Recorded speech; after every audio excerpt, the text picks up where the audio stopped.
Hello everyone. तो आज हम कंटिन्यू कर रहे हैं प्लांट वर्सेस एनिमल सेल्स। ठीक है। अच्छा, प्लांट सेल का सबसे पहला जो डिफरेंस आपको दिख रहा होगा एनिमल सेल से, सबसे पहला जो है वो है सेल वॉल। ठीक है। यहाँ पे ये रेड कलर का आप सेक्शन देख रहे हो ना, ये पूरी की पूरी सेल वॉल है जो इसमें प्रेजेंट नहीं होती आपके एनिमल सेल में। ठीक है। बाकी आप देखो, बाकी सब कॉमन होता है, आपका न्यूक्लियस भी होता है, न्यूक्लियोलस भी होता है। ये हम पढ़ेंगे स्मूथ एंडोप्लाज्मिक रेटिकुलम आगे जाके। सिर्फ अभी डिफरेंसेस देख लो। इसको ER भी कहा जाता है, ऐसे ER। ठीक है, शॉर्ट फॉर्म होती है इसकी। फिर होते हैं राइबोसोम्स, भी एक ऐसे तरह के ऑर्गेनल्स होते हैं जो पाए जाते हैं दोनों में। ये कॉमन है, जितने भी हम ये ब्लैक में देख रहे हैं ये सारे के सारे कॉमन है।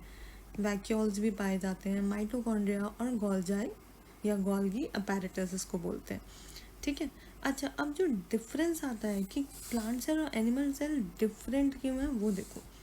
सबसे पहला डिफरेंस क्लोरोप्लास्ट का। क्यों? क्योंकि प्लांट्स ही हैं सिर्फ जो फोटोसिंथेसिस कर सकते हैं, एनिमल सेल्स नहीं कर सकते, इसलिए क्लोरोप्लास्ट सिर्फ प्लांट सेल के अंदर होता है। सेल वॉल हम ऑलरेडी डिस्कस कर चुके हैं। लेकिन अब एनिमल सेल्स में देखो, एनिमल सेल्स में सेंट्रियोल्स होते हैं। ठीक है, ये छोटे छोटे स्ट्रक्चर्स देख रहे हो, ये कब हेल्प करते हैं? जब सेल डिवीजन होने वाला होता है ना, सेल डिवीजन, उस टाइम पे आपके सेंट्रियोल्स हेल्प करते हैं। ठीक है। फिर आता है लाइजोसोम्स। ठीक है, और सेंट्रोसोम। सेंट्रोसोम्स और सेंट्रियोल्स एक ही जैसे हैं, ये दोनों सेल डिवीजन के टाइम पे काम आते हैं। और एक और डिफरेंस जो है वो है लाइजोसोम्स का। अब इसको डिटेल में कवर करते हैं। ठीक है, बेसिक स्ट्रक्चर समझ में आ गया। अब नेक्स्ट चलते हैं दोनों में डिफरेंस। ठीक है, ये वाले जो एरियाज हैं ये डिफरेंस बताते हैं और ये हैं कॉमन, ये नीचे वाले कॉमन। ठीक है, तो डिफरेंस क्या है? सेल वॉल का, क्लोरोप्लास्ट का और लार्ज वैक्यूल्स। आप अगर पीछे देखो तो आपने देखा होगा ये वैक्यूल है इतना बड़ा। ठीक है ना, ये प्लांट का वैक्यूल है और देखो एनिमल सेल में कितना छोटा वैक्यूल है। क्यों प्लांट सेल में इतना बड़ा होता है? क्योंकि जब ये फोटोसिंथेसिस करते हैं, इनका स्टार्च, पानी, बहुत सारी चीज़ें इसमें स्टोर करनी होती है। राइट, हम फोटोसिंथेसिस नहीं करते, हमारा एनिमल सेल फोटोसिंथेसिस नहीं करता, इसलिए वैक्यूल भी बहुत छोटा होता है। छोटे मोटे मिनरल्स और बाकी चीज़ें से उसको स्टोर करने के लिए होता है। लेकिन प्लांट्स का एक्टिव रोल होता है वैक्यूल्स का। ठीक है, इसलिए वैक्यूल्स बहुत बड़े होते हैं। और एनिमल सेल्स में क्या होता है? स्मॉल वैक्यूल्स, सेंट्रियोल्स और सेंट्रोसोम्स, जो हमने पढ़ा था सेल डिवीजन में काम आते हैं। और आता है सीलिया और फ्लैजिला। ठीक है, ये सीलिया और फ्लैजिला क्या होते हैं? ये छोटे छोटे ऐसे हेयर लाइक स्ट्रक्चर होते हैं। ठीक है, इनको सीलिया भी कह सकते हो या फ्लैजिला भी कह सकते हो। ये क्या करते हैं? They help in movement of a cell. ठीक है, कोई यूनिसेलुलर सेल हुआ तो उसको ये हेल्प करते हैं उसकी मूवमेंट में। ठीक है, ये सीलिया होता है। तो ये चीज़ क्या मिसिंग होती है? प्लांट सेल में मिसिंग होती है। अच्छा, ये बता सकते हो कि प्लांट सेल में ये मिसिंग क्यों होता है? इसलिए मिसिंग होता है क्योंकि प्लांट सेल कभी मूव नहीं करते। राइट, प्लांट्स तो एक ही जगह टिकते हैं ना, वही कभी भी उनमें मूवमेंट नहीं देखी होगी आपने, तो इसलिए सीलिया और फ्लैजिला सिर्फ एनिमल सेल्स में पाए जाते हैं। ठीक है, आई होप इतना समझ में आ गया हो। अच्छा, एक चीज़ और, आप ये देख रहे हो इस सेक्शन में हम जो ये ब्लू एरिया पढ़ रहे हैं, हमने इसको ER नाम दे दिया, और ये जो ब्राउन में है ये इसको हमने न्यूक्लियस बोल दिया। ठीक है, प्लांट सेल में भी ऐसा है, ये ब्राउन वाला न्यूक्लियस है और ये ब्लू वाला आपका ER है। लेकिन न्यूक्लियस के साथ ER अटैच्ड क्यों है? बाकी सब तो फ्रीली मूविंग है। ठीक है, जितने भी हैं सारे फ्रीली मूविंग है, सिर्फ न्यूक्लियस के साथ ER अटैच्ड है। ये क्यों है इसको आगे पढ़ेंगे। ठीक है, कि ये अटैच्ड क्यों होता है और बाकी सारे ऑर्गेनल्स फ्रीली मूविंग क्यों होते हैं। आगे चलते हैं। अब हम सेल ऑर्गेनल्स पढ़ने जा रहे हैं कि इनका एक्चुअली में एक एक सेल ऑर्गेनल का क्या पर्पस है। ठीक है, चलो शुरू करते हैं सबसे पहले। ठीक है, अब हम मानेंगे कि पूरा का पूरा हमारा ये सेल है और ये एक तरह से एक सिटी की तरह काम कर रहे हैं। जैसे आप दिल्ली सिटी में रहते हो, वैसे हम इसको एक सिटी की तरह मानेंगे। ठीक है, अब शुरू करते हैं इसको। them सिटी का कितना as शुरू कर रहे pieces of a city. तो अभी देखते हैं क्या है इसमें। देखो सबसे पहले आता है न्यूक्लियस। न्यूक्लियस का क्या रोल है? न्यूक्लियस क्या करता है? सबसे पहले तो डीएनए स्टोर करता है, ठीक है, डायरेक्ट अदर ऑर्गेनल्स। इसका मतलब क्या है? अदर ऑर्गेनल्स को इंफॉर्मेशन भेजता है कि आपको किस तरह काम करना है, ठीक है, क्योंकि इसमें हमने पढ़ा था ना डीएनए होता है, और डीएनए क्या करता है? इंफॉर्मेशन स्टोर करता है सारी की सारी। तो ये इंफॉर्मेशन करता है कि जैसे फॉर एग्जांपल आई के सेल हैं तो उनको आईज के लिए ही काम करना है, किडनी के सेल हैं तो उनको किडनीज के लिए ही काम करना है, एक्सेट्रा एक्सेट्रा, ठीक है। तो ये न्यूक्लियस ही है उस सेल का जो उसको इन्फॉर्म करता है कैसे उसको परफॉर्म करना है। फिर आता है it contains the information that cell needs to do its job, कि उनको अपनी जॉब कैसे परफॉर्म करनी है वो इन्फॉर्म करता है, ठीक है। फिर आगे चलते हैं। आगे आता है आपका एंडोप्लाज्मिक रेटिकुलम जो हमने अभी पढ़ा था, ठीक है, इसको कवर कर लेते हैं। अब ये क्या है? अब आप ये ब्लू ब्लू डॉट्स देख रहे हो, ये एक्चुअली में ब्लू कलर के नहीं होते, बस इसको दिखाने के पर्पज से किया गया है। दीज आर राइबोसोम्स, लेकिन हम तो ईआर पढ़ रहे हैं, endoplasmic reticulum. Yes, endoplasmic reticulum के ऊपर राइबोसोम्स अटैच्ड होते हैं, ठीक है। जिस एंडोप्लाज्मिक रेटिकुलम के ऊपर राइबोसोम अटैच्ड होते हैं उनको हम रफ ईआर कहते हैं, क्योंकि उनकी सरफेस रफ हो जाती है, क्योंकि छोटे छोटे डॉट्स हो गए तो रफ हो गई सरफेस। और अगर आप ये वाला सेक्शन देखो तो ये वाला स्मूथ है ना, इस पर कोई नहीं है, तो ये स्मूथ ईआर हो गई। और दोनों का फंक्शन भी बिल्कुल डिफरेंट होता है। अब जो आपके रफ ईआर है जिनमें राइबोसोम्स हैं उनका क्या फंक्शन होता है? टू सिंथेसाइज प्रोटीन्स, ये प्रोटीन्स बनाते हैं, ठीक है, क्योंकि हमारी बॉडी में जितनी भी चीज़ें बनी हुई हैं वो प्रोटीन से ही बनी हुई हैं। डीएनए ले लो, सेल ले लो, कोई भी चीज़ ले लो बॉडी की, वो प्रोटीन से बनी होती है। तो इनका मेजर फंक्शन होता है प्रोटीन्स को बनाना, ठीक है। और लेकिन स्मूथ ईआर का फिर क्या काम होता है? ये देखते हैं। स्मूथ ईआर का काम होता है लिपिड्स, लिपिड्स बनाना, या इसको फैट्स भी कहा जाता है, ठीक है। और ये किस चीज़ में हेल्प करते हैं? देखते हैं हम। ये चीज़ हेल्प करते हैं बिल्ड सेल मेम्ब्रेन्स। इसका मतलब क्या है सेल मेम्ब्रेन का? कहीं भी कोई ब्रेकडाउन हो गया, कुछ कट गया सेल का हिस्सा, तो वहाँ पे वो उसको बिल्ड कर देते हैं, ठीक है। इसलिए लिपिड्स और फैट्स का ही फंक्शन होता है। तो स्मूथ ईआर और रफ ईआर आई होप समझ में आ गया हो, ये बहुत इंपॉर्टेंट होता है। अच्छा, सबसे इम्पॉर्टेंट है highway system of the cell. इसको हाईवे सिस्टम क्यों कहा जाता है, इस चीज़ को देख लेते हैं, ठीक है। अब देखो, जैसे ये क्या कर रहा है, ये जितनी भी प्रोटीन्स बना रहा है ना, ये अपने प्रोटीन्स, ये देखो, ये जैसे गाड़ियाँ चल रही हैं ना, ये मान लो ये प्रोटीन्स है, ये इन प्रोटीन्स को ट्रांसफ़र कर रहा है पूरे ईआर में और उसको बाहर निकाल रहा है दूसरे ऑर्गेनल के पास भेजने के लिए। ये छोटे छोटे प्रोटीन्स को मैन्युफैक्चर करके या प्रोड्यूस करके इसको बाहर निकालता है और किसके पास भेजता है? नेक्स्ट ऑर्गेनल, जिसका नाम है गोल्जी अपैरेटस, ठीक है, कि इसके पास इनको स्मॉल सैक्स के फॉर्म में भेजता है, ठीक है। तो अब पढ़ते हैं कि गोल्जी अपैरेटस का क्या फंक्शन है। आगे चलते हैं। अब आता है हमारा गोल्जी अपैरेटस, ठीक है। गोल्जी अपैरेटस इस तरह कुछ दिखता है। ये वेसिकल्स होते हैं जो पैरेलली स्टैक्ड होते हैं, ठीक है, ये देख रहे हो, ये वेसिकल्स हैं जो पैरेलली स्टैक्ड होते हैं।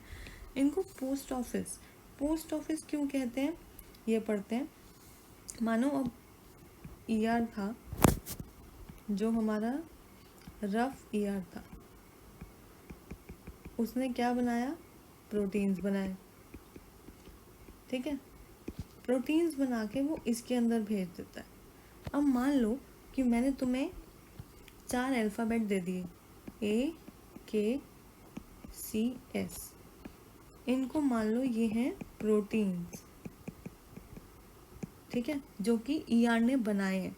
अब ईआर के अंदर से ये प्रोटीन्स निकले, अब ये आए एंटर किए गोल्जी अपैरेटस के अंदर। तो अब गोल्जी अपैरेटस का काम क्या होता है, वो एंजाइम्स के साथ मिलके मॉडिफाई करता है प्रोटीन्स को। अब इनसे क्या वर्ड बन सकता है, SACK, सैक बन सकता है, ठीक है ना। तो मान लो गोल्जी अपैरेटस का काम है उन प्रोटीन्स को जो जम्बल्ड है उनको सही से पैक करके एंजाइम के साथ उसको प्रॉपर शेप देके उस प्रोटीन को वो फर्दर उसको सेल में आगे भेज देता है, ठीक है।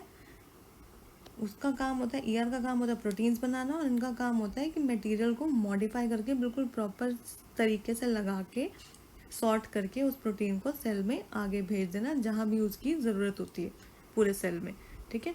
ये गोल्जी अपैरेटस का पर ये उसका फंक्शन होता है, ठीक है। और ये ऐसे पैरेलल स्टैक्ड होते हैं, ये याद रखना, ठीक है। अब आगे चलते हैं। अब आगे चल के हमने क्या देखा,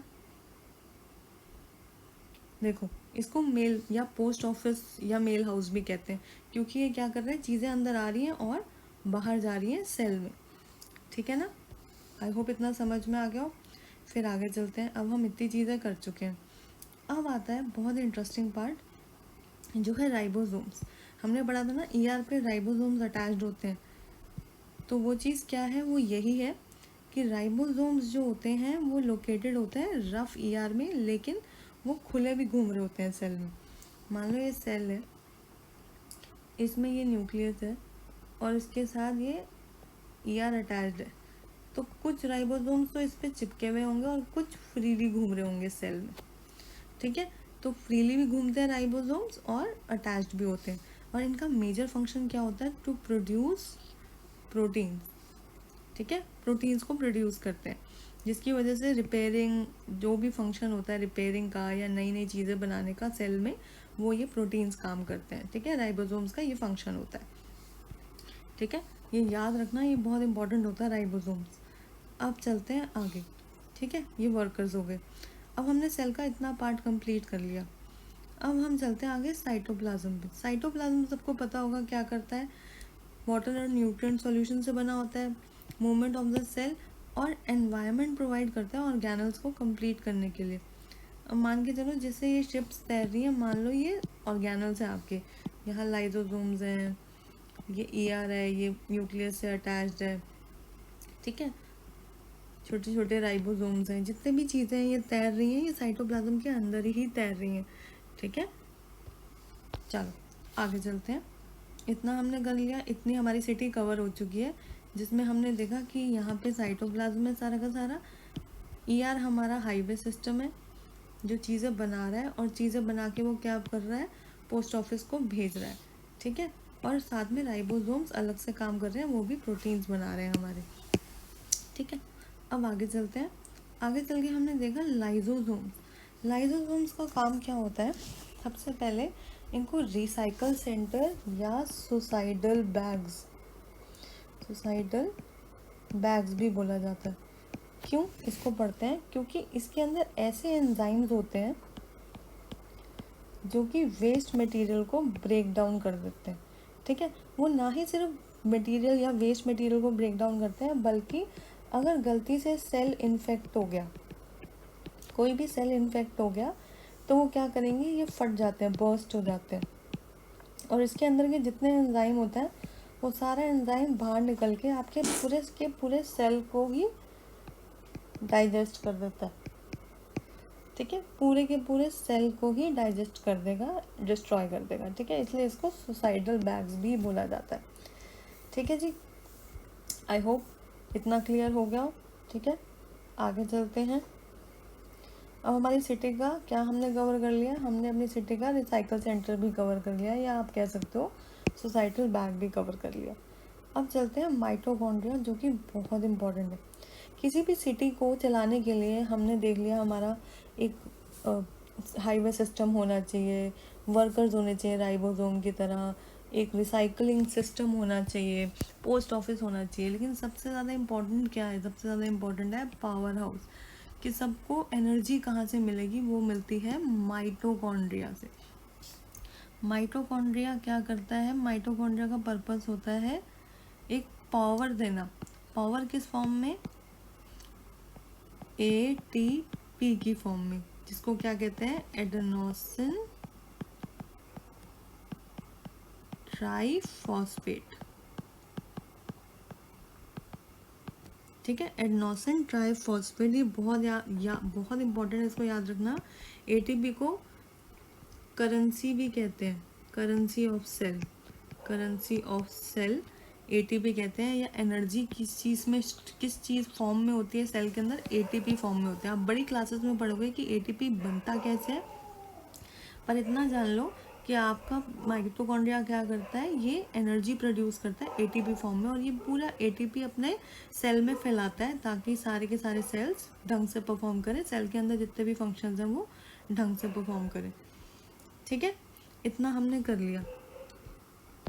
अब हमारा सिटी का मेजॉरिटी ऑफ सारा सेक्शन कवर हो चुका है। ठीक है, अब जो हमारा फाइनल सेक्शन है वो आता है सेल मेम्ब्रेन का। हमने पढ़ा था ना, सेल मेम्ब्रेन बहुत इंपॉर्टेंट होता है। देखो, ये किसी भी बैक्टीरिया को, वायरस को अंदर आने से रोकता है, लेकिन इसका एक और भी मेजर पर्पस होता है। वो कहता है मॉलिक्यूल्स को अंदर आना और बाहर जाने को कंट्रोल करता है। वो कैसे करता है, अब आपको पता है आपका सेल है और ये आपका सेल मेम्ब्रेन है पूरा का पूरा। तो अब ये क्या करेगा, CO2 रिलीज करते हैं आपके सेल्स, है ना। जब आप ब्रीद इन ब्रीद आउट करते हो तो आप CO2 बाहर निकालते हो, O2 अंदर लेते हो, तो हर एक सेल को आपके O2 की ज़रूरत होती है। तो इसके अंदर ऑक्सीजन चला जाएगा, पानी की भी ज़रूरत पड़ती है, मिनरल्स की भी ज़रूरत पड़ती है, राइट। और फिर ये कहीं ना कहीं वेस्ट भी बाहर निकालता है। सारा वेस्ट तो आपका लाइसोसोम क्लियर नहीं करता, कुछ वेस्ट होता है तो सेल बाहर निकालता है जो आपके ब्लड में कैरी होता है और वो किडनीज में फिल्टर होता है। ठीक है, वो आप बड़ी क्लासेस में पढ़ोगे। ये इसलिए परमिएबल होता है, सेमी परमिएबल कह सकते हो, ताकि ये इन सब चीज़ों को अलाउ कर सके और मॉनिटर कर सके। ठीक है, और वो बाहर के जितने भी, मतलब आप मान लो पैरासाइट्स वगैरह हैं, ये सब है, इनको अवॉइड करता है कि ये सेल के अंदर ना घुसे। ये आपके सेल मेम्ब्रेन का फंक्शन होता है। ठीक है जी, तो इन सब चीज़ों को याद रखना, ये ऑर्गेनल्स बहुत इंपॉर्टेंट है और एग्ज़ाम पॉइंट ऑफ व्यू से आ जाते हैं कि सेल बनाओ, उनके ऑर्गेनल्स को एक्सप्लेन करो। ठीक है, तो इसको अच्छे से याद कर लेना। अब हम आते हैं प्लास्टिड्स पे। ठीक है, अब प्लास्टिड्स क्या, प्लास्टिड कहाँ पाए जाते हैं ये बताओ। प्लास्टिड पाए जाते हैं आपके प्लांट्स में। ठीक है, अच्छा, प्लास्टिड का क्या सबसे पहला इंपॉर्टेंट चीज़ होती है, प्लास्टिड के अंदर खुद का डीएनए होता है। हमने अभी तक पढ़ा है ना कि सिर्फ न्यूक्लियस के अंदर डीएनए होता है, लेकिन दो ऐसी चीज़ें हैं जिनके अंदर खुद का भी डीएनए होता है। एक होता है प्लास्टिड जो प्लांट सेल में पाया जाता है, और दूसरा होता है माइटोकॉन्ड्रिया। माइटोकॉन्ड्रिया का भी खुद का डीएनए होता है। ठीक है, ये खुद की इंफॉर्मेशन खुद में ही स्टोर करते हैं ताकि अपना सिंथेसिस करके अपने आप खुद डिसाइड कर सके कि हमें क्या काम करना है। ये न्यूक्लियस पे डिपेंड नहीं करते हैं। अब प्लास्टिड क्या होते हैं, प्लास्टिड होते हैं दो टाइप के। ठीक है, ये याद रखना, प्लास्टिड कितने टाइप के होते हैं, दो टाइप्स के। एक होता है क्रोमोप्लास्ट, जो हमें पता है कि जिसके अंदर क्लोरोप्लास्ट होता है, जो ग्रीन कलर्ड पिगमेंट होता है ना। और वो ग्रीन कलर क्यों होता है, क्योंकि वो फोटोसिंथेसिस करता है। और ल्यूकोप्लास्ट क्या करता है, ये होता है कलरलेस। तो इसका फंक्शन क्या होता है, इसका फंक्शन होता है ये स्टोर करता है आपका स्टार्च, प्रोटीन्स और ऑयल जो आपके प्लांट के अंदर पाए जाते हैं। ठीक है, इनको रहने दो, ये वाले एडवांस हैं। ठीक है, तो हमें दो ही चीज़ें याद रखनी है। प्लास्टिड दो तरह के होते हैं, एक होता है क्रोमोप्लास्ट जिसके अंदर क्लोरोप्लास्ट पाए जाते हैं, और एक होता है ल्यूकोप्लास्ट। ठीक है, आगे चलते हैं। ये क्लोरोप्लास्ट है, ये आपका प्लांट सेल है, और ये जो आप ग्रीन पिगमेंट देख रहे हो ये सारे के सारे आपके क्लोरोप्लास्ट है।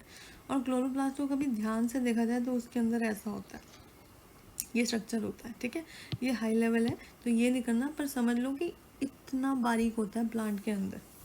ठीक है, सारे स्ट्रक्चर्स होते हैं इतने ज़्यादा। ठीक है, अब प्लास्टिड्स में हमने पढ़ लिया कि क्रोमोप्लास्ट होता है और ल्यूकोप्लास्ट होता है। ठीक है ना, और ये क्लोरोप्लास्ट का हमने स्ट्रक्चर भी पढ़ लिया। ठीक है जी, ठीक है। और ये आपको, अगर आपको 3D मॉडल देखना है तो ये उस तरह का आपको दे रखा है। अब आता है प्लांट सेल के अंदर वैक्यूल। हमने पढ़ा था ना, बहुत बड़ा फ्रूट वैक्यूल होता है, लेकिन उसमें क्या क्या स्टोर होता है वो बहुत इंपॉर्टेंट होता है। प्लांट सेल के वैक्यूल्स में अमीनो एसिड्स क्या होते हैं वो मैं आपको बता देती हूँ। अमीनो एसिड्स मिल मान लो ABC, ये 3 तरह के अमीनो एसिड्स हैं। तो ये ABC जब कंबाइन करेंगे तो ये एक प्रोटीन बनाएंगे। अमीनो एसिड्स मान लो ये 2 छोटे बच्चे हैं जो एक बड़ा सा एक स्ट्रक्चर बनाते हैं जिसको प्रोटीन कहते हैं, ठीक है। तो अमीनो एसिड्स प्रोटीन से छोटे होते हैं, उनसे प्रोटीन बनता है। शुगर्स, ऑर्गेनिक एसिड्स और प्रोटीन्स, ये सब चीज़ें वो स्टोर करता है आपका जो आपका वैक्यूल होता है, ठीक है। अच्छा, अब हम कुछ चीज़ें कर लेते हैं which is things to remember, ठीक है। सबसे पहले हमने बात करी थी जब शुरुआत में हमने सुना था ER is attached to the nucleus या endoplasmic reticulum is attached to the nucleus. क्यों? अब आप देख रहे हो ये है न्यूक्लियस और ये है ER जो इसके साथ अटैच्ड है। ये अटैच्ड क्यों होता है? क्योंकि हमारे न्यूक्लियस में क्या स्टोर्ड होता है? DNA। और ERs क्या बनाते हैं? जो रफ ERs होते हैं वो प्रोटीन्स बनाते हैं, ठीक है। जो तो हमारे सेल का स्ट्रक्चर होता है, अब सेल को किस तरह का प्रोटीन चाहिए तो न्यूक्लियस अपने DNA की इंफॉर्मेशन ER तक भेजता है, इसलिए ये अटैच्ड होता है।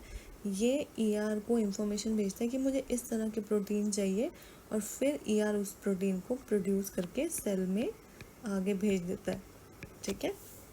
तो इसलिए ये इससे अटैच्ड होता है।